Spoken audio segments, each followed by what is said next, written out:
ಜನರೆಲ್ಲ ಕೇಳಿರಿ, ಹೇಗೆ ಕೊರೋನಾ ವೈರಸ್ ಬಂದು ಲಕ್ಷಾಂತರ ಜನರನ್ನು ಬಲಿ ತೆಗೆದುಕೊಂಡಿತು, ಹಾಗೆ ಈಗ ಡೆಂಗು ಜ್ವರ ಬಂದಿದೆ. ಅದು ಹೇಗೆ ಬರುತ್ತೆ ನಿಮಗೆ ಗೊತ್ತಾ? ಎಚ್ಚರ ಎಚ್ಚರ, ಸೊಳ್ಳೆಯಿಂದ ಎಚ್ಚರ, ಎಚ್ಚರ ಎಚ್ಚರ, ಸೊಳ್ಳೆಯಿಂದ ಎಚ್ಚರ, ಎಚ್ಚರ ಎಚ್ಚರ, ಸೊಳ್ಳೆಯಿಂದ ಎಚ್ಚರ, ಜಾಗೃತ ಜಾಗೃತ, ಸೊಳ್ಳೆಯಿಂದ ಜಾಗೃತ, ಜಾಗೃತ ಜಾಗೃತ, ಸೊಳ್ಳೆಯಿಂದ ಜಾಗೃತ, ಜಾಗೃತ ಜಾಗೃತ, ಸೊಳ್ಳೆಯಿಂದ ಜಾಗೃತ. ಡೆಂಗು ಜ್ವರದಿಂದ ಏನಾಗುತ್ತೆ ಗೊತ್ತಾ? ತಲೆ ನೋವುತ್ತೆ, ಜ್ವರ ಬರುತ್ತೆ, ಕಣ್ಣು ಕೆಂಪಗಾಗುತ್ತೆ, ಕೈ ಕಾಲು ನೋವುತ್ತೆ. ಆಗ ನಾವು ಏನ್ ಮಾಡ್ಬೇಕು ಗೊತ್ತಾ? ತಕ್ಷಣ ಡಾಕ್ಟರ್ ಹತ್ರ ಹೋಗ್ಬೇಕು, ಚಿಕಿತ್ಸೆ ಪಡಿಬೇಕು.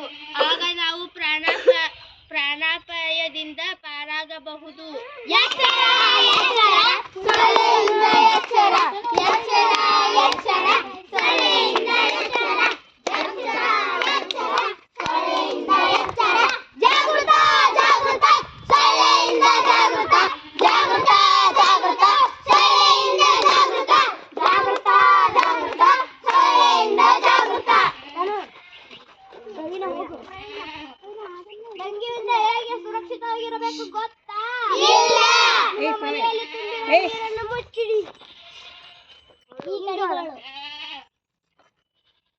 ನಿಮ್ಮ ಮನೆಯಲ್ಲಿ ತುಂಬಿರುವ ನೀರನ್ನು ಮುಚ್ಚಿಡಿ. ನಿಮ್ಮ ಮನೆಯ ಅಂಗಳದಲ್ಲಿ ನೀರು ನಿಲ್ಲದಂತೆ ನೋಡಿಕೊಳ್ಳಿ. ನಿಮ್ಮ ಮನೆಯ ಸುತ್ತಮುತ್ತಲು ಸ್ವಚ್ಛವಿಡಿ. ಆಗ ನಾವು ಸುರಕ್ಷಿತವಾಗಿರ್ತೀವಿ, ಎಲ್ಲರೂ ಸುರಕ್ಷಿತವಾಗಿರ್ತೀವಿ. ಎಚ್ಚರ ಎಚ್ಚರ, ಸೊಳ್ಳೆಯಿಂದ ಎಚ್ಚರ, ಎಚ್ಚರ ಎಚ್ಚರ, ಸೊಳ್ಳೆಯಿಂದ ಎಚ್ಚರ, ಎಚ್ಚರ ಎಚ್ಚರ, ಸೊಳ್ಳೆಯಿಂದ ಎಚ್ಚರ, ಜಾಗೃತ ಜಾಗೃತ, ಸೊಳ್ಳೆಯಿಂದ ಜಾಗೃತ, ಜಾಗೃತ ಜಾಗೃತ, ಸೊಳ್ಳೆಯಿಂದ ಜಾಗೃತ, ಜಾಗೃತ ಜಾಗೃತ, ಸೊಳ್ಳೆಯಿಂದ ಜಾಗೃತ. ನಿಮ್ಗೆ ಗೊತ್ತಾಯ್ತಾ? ಇದರಿಂದ ಸೊಳ್ಳೆಯಿಂದ ಏನಾಗುತ್ತೆ ಅನ್ನೋದು. ಸೊಳ್ಳೆ ಕಚ್ಚೋದ್ರಿಂದ ಡೆಂಗು ಜ್ವರ ಬರ್ತೈತಿ, ಮಲೇರಿಯಾ ಬರ್ತೈತಿ. ಇದರಿಂದ ನಾವು ರಕ್ಷಣೆ ಪಡಿಬೇಕಾದ್ರೆ ನಮ್ಮ ಸುತ್ತಮುತ್ತಲು ಏನು ಮಾಡಬೇಕು? ಎಲ್ಲ ಸ್ವಚ್ಛ ಇಟ್ಕೋಬೇಕು. ಆಮೇಲೆ ಸೊಳ್ಳೆ ಕಡಿದಂತೆ ನಾವು ಎಚ್ಚರಿಸ್ಕೋಬೇಕು. ಆದರೆ ಡೆಂಗುದಿಂದ ಮಾರಣಾಂತಿಕ ರೋಗನೂ ಬರ್ಬೋದು, ಯಾಕಂದರೆ ಸಾವನ್ನೂ ಹಾಕ್ಬೋದು. ಅದಕ್ಕಾಗಿ ನೀವು ಸುತ್ತಮುತ್ತ ಸ್ವಚ್ಛತೆ ಇಡಬೇಕು. ನೀರನ್ನು ತೊಳೆದು, ಡ್ರಮ್ ಅವೆಲ್ಲ ಇರ್ತಾವಲ್ಲ ಅವನ್ನೆಲ್ಲ ತೊಳೆದು 2 ದಿನಕ್ಕೊಮ್ಮೆ ಸ್ವಚ್ಛದಿಂದ ತೊಳಿಬೇಕು, ಚೆಲ್ಲಿ ಬಿಡಬೇಕು. ಇದರಲ್ಲಿ ಸೊಳ್ಳೆ ಸಣ್ಣ ಹುಳ ಆಗುತ್ತೆ.